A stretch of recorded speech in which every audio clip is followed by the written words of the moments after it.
What I said, it boils down to all those two qualities: discipline and patience, because those are the things that pay you regardless of whatever you do. Relatively, this could be where we're supposed to be looking in entering our bias, right? Welcome back to another YouTube video, FLAIR, where we make trading very simple. It is another week, it is another dollar. So if you're new here, please make sure to click the subscribe button, turn on the post notifications, because I post content like this every single Sunday. Now guys, the special is over. It is the month of May. Maybe I'll host another special at the month end, but we'll see how the month goes about. But I think with the way the markets have been moving, guys, it's always good to show up, especially for these breakdowns. But nonetheless, let's get into it. All right. So this is gold on the daily time frame, guys. We'll start off with gold today, mainly because of the opportunity it's presenting, right? So check it out. Last week, I still predicted that gold will drop all the way to the downside relatively over here. But now when we see this week, when we pull out the Fibonacci tool from top to bottom, we are relatively at the equilibrium, right? Halfway line. Hence why we got this reaction during NFP. I sold gold all the way to the downside, hoping it's going to get to this point. So we're going to be patient. But in terms of entry, guys, for this guy, this is how far I'm anticipating, right? Check this out. Bingo bango. So this is how far I'm anticipating that relatively this could be where we're supposed to be looking in entering our bias, right? But obviously this is going to be different. This could be probably our first entry. This one could be our second entry, right? Because even if like I go to the monthly time frame, like let me just show you as well. When I tap over to the monthly time frame, as you can see, we're very close to filling out the monthly fair value gap, right? If I could put this green line over here, this is the end of the monthly fair value gap. And then when I go to the daily time frame, this is how it looks like. So the monthly time frame is telling us that this is the perfect spot to be entering our buys off of, relatively over here, right? And then take profit all the way to the top. So now even if we remove all of these things like so, we understand that this is the entry that we're supposed to be looking for, and then pushing it all the way to the top. But obviously this is too big, guys, to be honest. So for me, I'll see how price does react during the week. This is obviously going to be texted to the guys in the mentorship, and as well, guys, I also have a Discord channel. I'll probably link it below, right? I haven't been consistent over there because I've been focusing on the paying clients the most. So please make sure to click the link in the description to check that out, guys. This is where I post a lot of these setups. You know, it's basically free signals at the end of the day, you know. Yeah, so entry could be relatively over here, or we could take it in the middle of this, right? Stop loss just relatively below this low. Take profit all the way to the top to make a new all-time high. This is a clean 1:5 RR. You know, it's a simple trade, but it's the simple ones that are the hardest ones, guys. So let's make sure to be very mindful, especially for gold. And the dollar looks like it's gonna be climbing for a few, so we can anticipate the gold to drop just a little bit more into our entry. Then we can catch bias. But now let's move over to the next pair. All right. So this is GBPUSD on the daily time frame. So with GU, I still am anticipating for it to drop as the dollar is going to climb just a little bit, and then we can find ourselves climbing all the way to the top. But like in terms of entry for this one, this is the drawings that I've had before, but I'll remove everything so I can explain it to you guys like a little bit more clean and a little bit more properly, so you can see what I'm saying, right?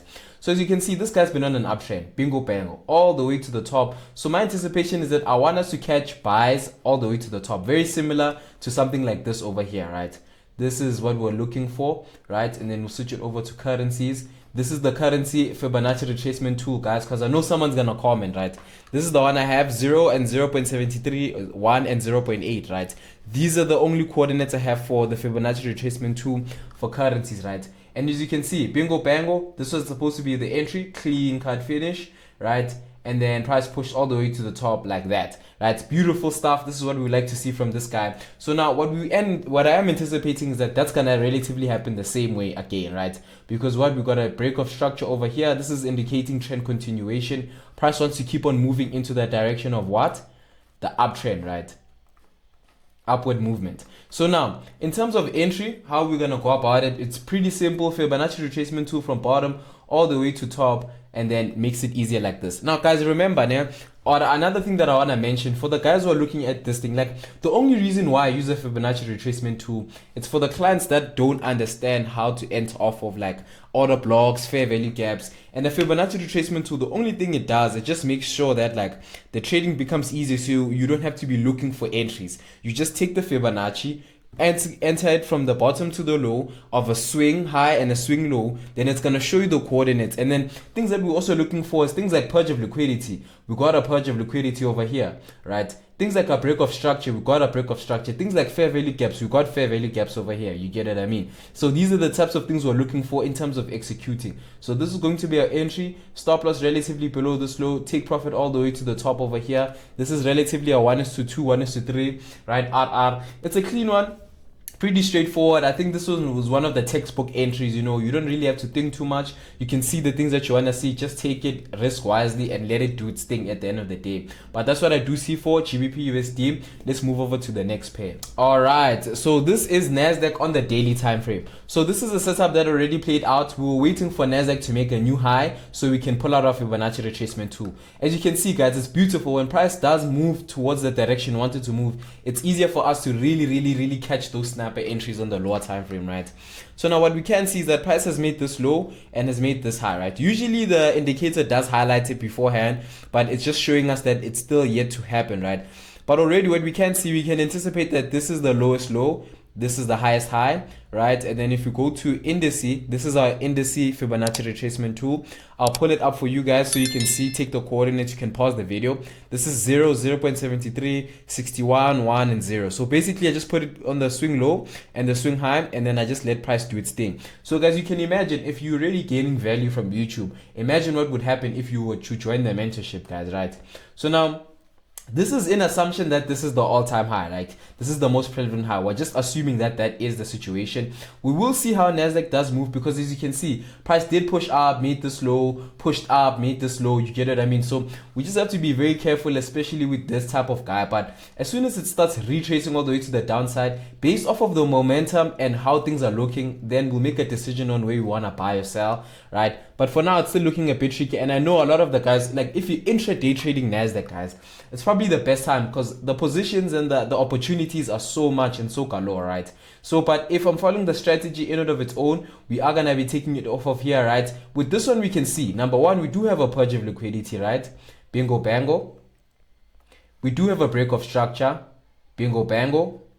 But the only thing we don't have is a fair value gap. So it just tells you that the potential of price coming all the way to the downside is very low, mainly because of the lack of fair value gaps, or the lack of inefficiency in the market in price action, right? So what we can see is that we got this zone over here, maybe price could come into, and our entry is relatively over here. So now we could come in and take it via off of this order block over here, right? Bingo bango. So this could be our entry, then our stop loss could be relatively below this low, because that's the last, there's no fair value gaps below over here. Then we remove this, so this is basically our entry. We can execute based off of this fair value gap, and then our take profit will be all the way to the top over here for Nasdaq. But we'll have to see, guys. As much as it is, Nasdaq is pumping, I was anticipating a whole lot of bearish momentum, especially from this guy, but I think it's still early. We'll even see how performance is, especially when the tariffs happen, guys. But another thing you need to understand, like after NFP week is probably the hardest week to trade, because number one, the market has moved so volatile, and there's so many more fundamentals like your CPI, PPI, you know, your FOMC. So things like that are something that you need to, you know, understand as a trader, especially coming over to the next following week, right? But that's what I see for Nasdaq. Let's move over to the next pair. All right. So as you can see, this is the Dow Jones, or US30 on the daily time frame, right? So this guy is very similar to Nasdaq. Prices pushed all the way to the top. Even if I pull out my Fibonacci retracement tool like this, it's showing you relatively the same setup, right? It's like brothers and sisters, identical. As you can see, right, when we go over to the 4-hour time frame, just to look at things a little bit more nicer, as you can see, guys, nice purge of liquidity, nice break of structure, fair value gap, entry, push all the way to the top. So now it's a very similar thing over here. As you can see, this guy is on an uptrend. The momentum isn't what we like to see, but we are pushing all the way to the top, right? So now it makes it a bit tricky, especially when we're looking for entries with indices, guys. If we didn't catch it down here, it makes no sense trying to catch it over here, right? So we just have to wait for price to retrace a little bit more so we can chop the sells, right? But already when we start zooming out just a little bit more, we can see that we've got a change of character over here, right? Got a change of character over here. This is just also showing us that maybe even Nasdaq could potentially sell off during the week, right? As we can see that price did push all the way to the downside, right? Price did leave fair value gaps. Price did purge liquidity. And if we pull out the Fibonacci retracement tool from bottom to top, we can see that price is relatively at the most extreme zone, right? Usually just reacts off of this zone. As we can see over here, we got a sell all the way to the downside. But the thing is, we know that this guy's on an uptrend, right? we know that US30 is on an uptrend. So that's another thing we need to be very mindful of, especially as a trader. That's why I'm saying like market structure is so important as a trader to understand, right? So now, I reckon that what is this? US30 will push all the way to the top. Eventually, maybe fill out this fair value gap over here. Then maybe we can get a high. Then we can pull out with our Fibonacci retracement tool from bottom all the way to top, and then we can catch an entry maybe relatively somewhere over here, right? But also with US30, the fair value gaps aren't as clean as you can see. So the chances of us getting an entry anytime soon are very slim to none. So it's just a matter of being patient, letting the market do its thing, and really letting it genuinely do its thing, right? Then in terms of psychology for this week, like I say, every week it's more so a winging thing, something that really comes to my mind and what I feel like I needed as a beginner trader, you know, because as much as it is, guys, a lot of people in the industry don't post the types of videos I post, aren't as transparent even when they lose, even when they win, and they don't really show off the skill. It's quite easy to gain an audience if I'm just showing off money and profits, because this is what beginner traders and most intermediate traders want to see. Or this person is making money, you get what I mean? But at the end of the day, I'm someone who's always wanted to chase the skill, and the skill is something that I always want to provide. So I think the name of the game today is number one, a lot of people quit too early. As much as it is, guys, this thing is so painful. Like, it's not for the faint-hearted. And you know, when I started trading in the beginning, like, I remember there were people like DJ Coach that were trading at that time, and then majority of the traders at that time, what they were saying, and one thing I did take away is that, like, it's not an easy career, right? And I think that's with everything in life. Whether you're gonna go be a soccer player, these pressures that come with that, you know, whether you're gonna be a doctor, but anything that is a high value income skill, right, requires so much from you and requires time, dedication, and persistence, right? And patience. Patience is the most, patience and discipline. Like, if you have patience and discipline, persistence and all the other stuff are just going to be byproducts of those two qualities, right? And I feel like at the end of the day, guys, you hear people don't quit, but I'm only where I am today because I consistently show up, right? I post these sessions every Sunday. Today I didn't want to record it, you get what I mean? But I understand that I might not like it today, but in the next 3, 4, 5, 6 months, I will like it. I will like the benefits, and it usually pays off. Like, one thing about God, universe, and the way the world works, whatever work you do put in is whatever you do get out.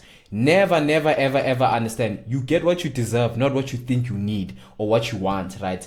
You get what you deserve, right? So if you deserve not being consistently profitable, that's what you're going to get. But if you're putting in the work and you're really trying to make sure that you're figuring yourself out, really polishing your skill, guys, and understand, like what I said, it boils down to all those two qualities.